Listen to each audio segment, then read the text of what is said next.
प्रणाम सदर्शक। छत्रसाल महाबली करियो बलि बलिया। जननायक कृष्ण, जिन्हें अवधिक, आर्य, असुर, ग्वाला, कुशी, रणछोड़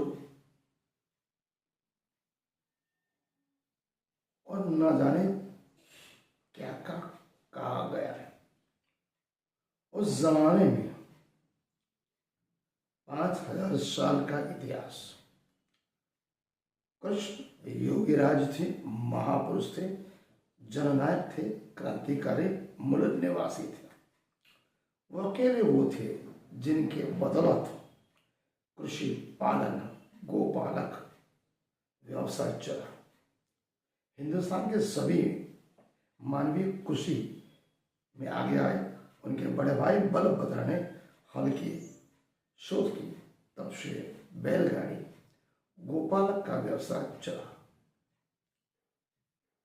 बाकी उसके पहले तक गोवध भी होता था, अश्वमेध भी होता था। राजसूय यज्ञ के नाम पे हजारों, लाखों, करोड़ों गाय, भैंस, बैल, भेड़, बकरियां, घोड़े या हाथी का यज्ञ के नाम बलि दी जाती थी। उसको खा पी के ऋषि मुनि, संतों, ब्राह्मण, पुरोहित, पंडित, आयुर्वेदिक खा पी के सुरापान करते थे। तो इन आर्यों और वैदिकों और ब्राह्मण, पुरोहित, पंडितों ने देखा कि उनके विष्णु, ब्रह्मा और इंद्र को पड़कारने वाले केवल एक ही महापुरुष था, जो श्री कृष्ण था। जननायक था, यादव था, मूल निवासी था। तो यहाँ की जो 85% प्रजाति है, उसके हृदय, मन, तन, आत्मा का वो पति था। उनका महापुरुष था, काली चमड़ी वाला था, उनके साथ रहता था। संपूर्ण जीवन चरित्र प्रेम, स्नेह, दया, करुणा, अहिंसा और परिग्रह, भाईचारा, मानवता, समानता, एकत्व। तो इन्होंने देखा क्यों ना इसको ही कैप्चर कर लिया जाए। विष्णु, ब्रह्मा और इंद्र उसके सामने टिक नहीं पाया। तो ये पुरोहित, पंडित और ऋषि मुनियों ने गीता और भागवत में कृष्ण के मुख से कहलवाया कि वर्ण व्यवस्था मैंने बनाई। ब्राह्मण, क्षत्रिय, वैश्य, शूद्र मैंने बनाया। तो इसी वर्ण व्यवस्था के बलबूते पर शिक्षण के क्षेत्र में ब्राह्मणों का आधिपत्य हो गया। इस वजह से क्षत्रिय, वैश्य और शूद्र वर्ण के लोगों में शैक्षणिक प्रतिभा का कुछ भी विकास नहीं हो रहा। इसी वजह से पूरे संस्कृत साहित्य में जो ब्राह्मणों की देव भाषा थी, आर्य भाषा थी, उनकी अवला दूसरे कोई भी वर्ग का कुछ भी योगदान नहीं हुआ। कारण क्या? प्राचीन काल में केवल ब्राह्मण वर्ग के लोग चिंतक होने की ये वजह भी एक है कि चिंतन के लिए भाषा निश्चित थी। अभिव्यक्ति की लोक भाषा न होकर देव भाषा संस्कृत, अर्थात कुछ विशेष वर्ग जिन्हें हम ब्राह्मण, पुरोहित, पंडित कहते हैं, उनके भाषा संस्कृत थी और चिंतन का वाहक बनी। तो ब्राह्मणों के अलावा अन्य वर्णों की जो लोक भाषा थी, लोक बोली थी, तो खास अधिकार केवल ब्राह्मणों का रहा। इससे कारण धार्मिक, सामाजिक एवं राजकीय भाषा में ज्यादातर जो वंचित वर्ग थे, क्षत्रिय, वैश्य और शूद्र, अपने चिंतन की अभिव्यक्ति नहीं कर सका, अपने आप को साबित नहीं कर सका, न प्रचार कर सकता। क्योंकि प्रचार प्रसार का साधन ब्राह्मणों ने अपनी भाषा, देव भाषा, संस्कृत भाषा को रखा, जो पूर्ण रूप से ब्राह्मणों के हाथ में थी। उन्होंने धर्म ग्रंथ और इतिहास लिखे, लिखवाए अपनी भाषा में, नहीं कि यहाँ की हिंदुस्तानी भाषा। प्रथम ब्राह्मण वर्ग अपने आप को प्रजापति कहता है, चिंतन करके पुस्तक लिखता रहा। लिखे हुए पुस्तकों को ऋषि मुनि के प्रभाव रंग रूप दे दिया और व्यास पीठ पर बैठकर व्याख्यान करता रहा। कोई भी बैठे उसको व्यास बोला जाता है। चिंतन से लेकर विचारों का प्रभाव, चिंतन से लेकर विचारों का प्रसारण तक केवल एक ही वर्ग का आधिपत्य रहा। तो फिर जो परिणाम आएगा भारतीय संस्कृति, भारतीय अस्मिता का, उसकी कल्पना आप कर सकते हो। क्षत्रिय वृक्ष शूद्र शिक्षण से भी वंचित रहे, स्वास्थ्य से वंचित रहे, बुनियादी सुविधा से वंचित रहे। एक प्रकार से इन बुद्धिवान जीवों ने निजी महत्वाकांक्षा, निजी इच्छाओं से संगठित होकर ऐसा संगठन बनाया जो एक साथ मिलकर एक जैसी व्याख्या करता रहा और अन्य प्रजा के पास धार्मिक लाभ भी रहता रहा और मान सम्मान भी बटोरता रहा। बिल्कुल बिल्कुल न काम न धाम, कुछ भी नहीं करना, केवल मंत्र करना, पूजा पाठ करना और धन संपत्ति मान सम्मान सब जीवन पर बटोर। अब इस एकाधिकार वाली जो परंपरा चली, मान सम्मान धार्मिक लाभ, उसमें बहुत बड़ा बदलाव चिंतन परंपरा में भगवान बुद्ध ने और महावीर ने बदलाव किया। उन्होंने अन्य वर्ण के लोगों जितने क्षत्रिय वैश्य शूद्र को भी चिंतन बनाया, उतना ही उन्हें देव भाषा संस्कृत को हटाकर अन्य लोक भाषा लोक बोली को महत्व दिया। बौद्ध काल में ब्राह्मण क्षत्रिय और वैश्य, ब्राह्मण को तो हटा दिया, वैश्य क्षत्र और क्षत्रिय तीनों प्रजाति कोई भी मनुष्य चिंतक बन सकता, चिंतन कर सकता, महापुरुष बन सकता। वही परंपरा महामते से प्राणनाथ जी महाराज के आज से 400 साल पहले निजानंद संप्रदाय एक ऐसी विचारधारा जिसमें न नाथ है, न जात है, न पात है, न छुआछूत है, न किसी भी प्रकार का भेदभाव है, अमीर गरीब कुछ भी नहीं।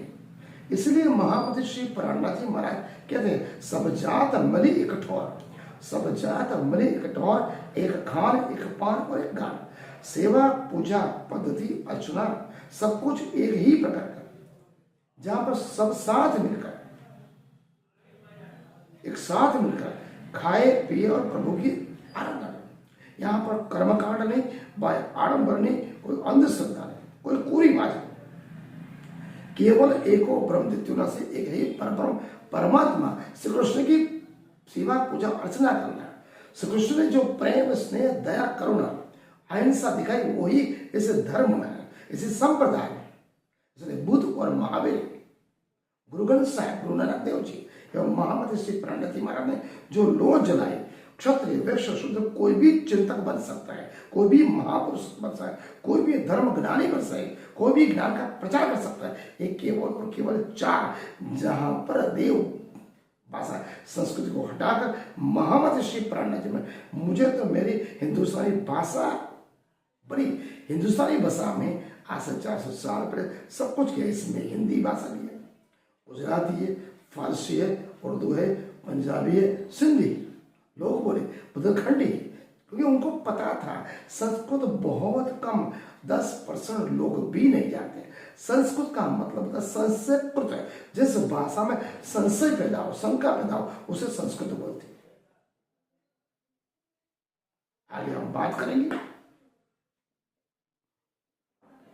आडंबरिक या लोगों का कंधे से पीड़ित समाज, ये ब्राह्मण चिंतन को महत्व न देकर उनकी भाषा या चिंतक की जनता सृष्टा देता है। यहाँ पर लघुता ग्रंथ से पीड़ित था, आडंबर वाला था, बाह्य आडंबर कर्म कांड, अपने आप को सर्वश्रेष्ठ बनाने के लिए केवल भाषा को महत्व देता है।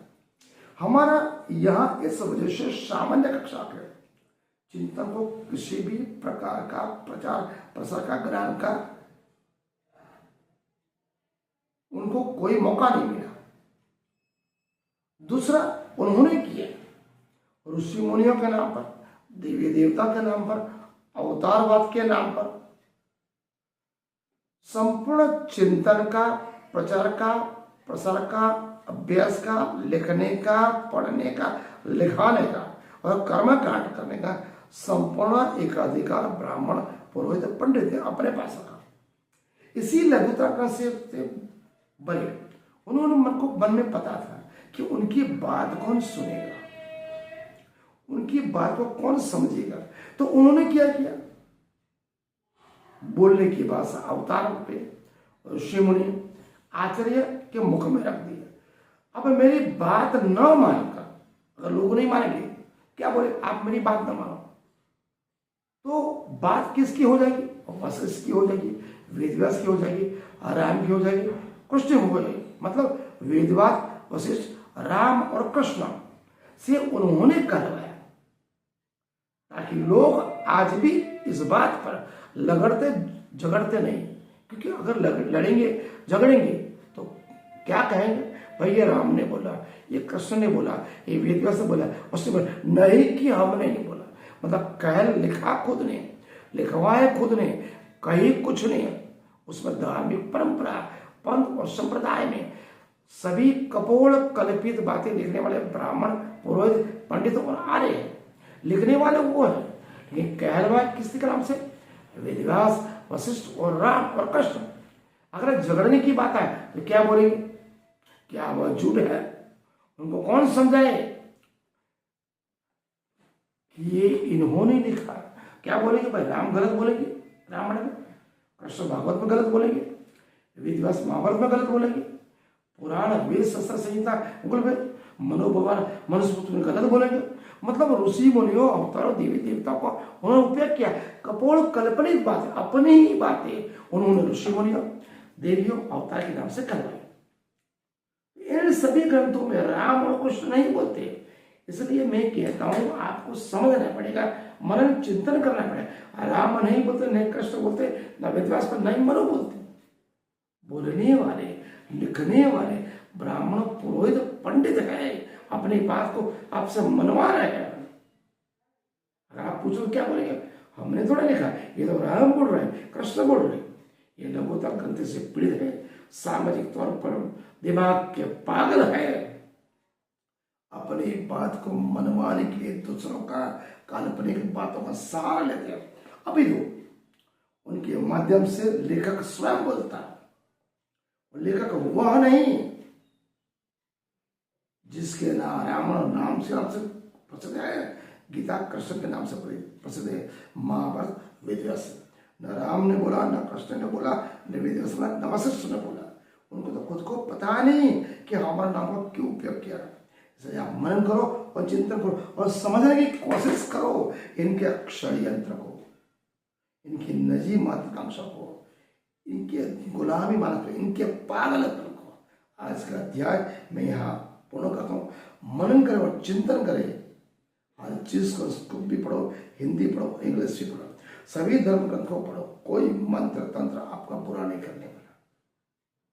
आप मनुष्य हो, परमात्मा के श्रेष्ठ संतान हो, उत्कृष्ट हो, कुछ जीवन में करने के लिए आए हो। मनन करें, चिंतन करें, गलत है तो कमेंट करेंगे, प्रत्याशा करें। प्रणाम।